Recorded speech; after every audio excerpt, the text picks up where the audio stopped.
Kasi expectation dapat magmamala second Macau of the Asia ang Pilipinas. Yan nangyari mga kababayan ko, nagmalamag na nakaw. Binalik ni Pangulong Bongbong Marcos yung tiwala ng US mga kababayan.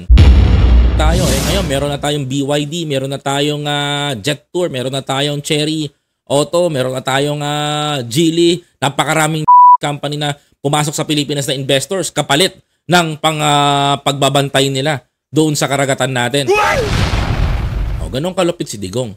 O, magpapasok na mga sa investors, andyan ang Pogo.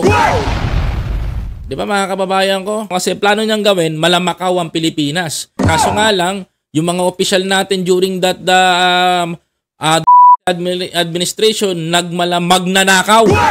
Di ba mga kababayan ko? Kasi expectation dapat magmamala second Macau of the Asia ang Pilipinas. Yan nangyari mga kababayan ko, nagmalamag na nakaw yung mga nakaupong opisyal during that time.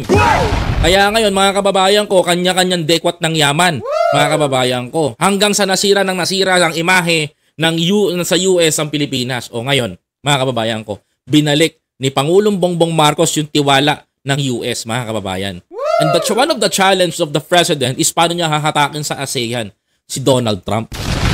Mga kababayan ko. Diba?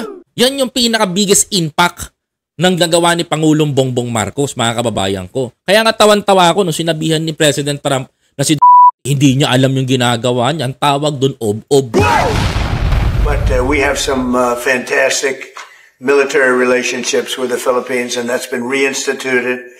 And Pete, I would say that you couldn't be happier, right, with the relationship. Absolutely. Great partners. So I just want to say it's an honor to have you. We're going to talk about trade today. Aray, it's an honor to have you, Mr. President.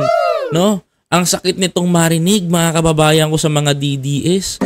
Isang karangalan ng presidente ng United States of America ang sabihin kay President Bongbong Marcos is it's an honor na makita ka dito, nandito ka sa White House.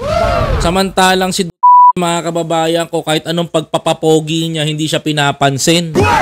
Mga kababayan, tuloy. And we're very close to finishing a trade deal, big trade deal actually. And we do a lot of business with you. So Aroy, we do a lot of business with you. it's a lot of income coming in for both groups, but I was surprised to see the kind of numbers. They're very big, and they're going to get bigger under what we're doing and what we're proposing. And I just want to thank you for being with us. It's a great honor. You and your representatives, really. Grabe oh. Imagine ninyo, presidente ng Amerika, kinikilala ang presidente ng Pilipinas.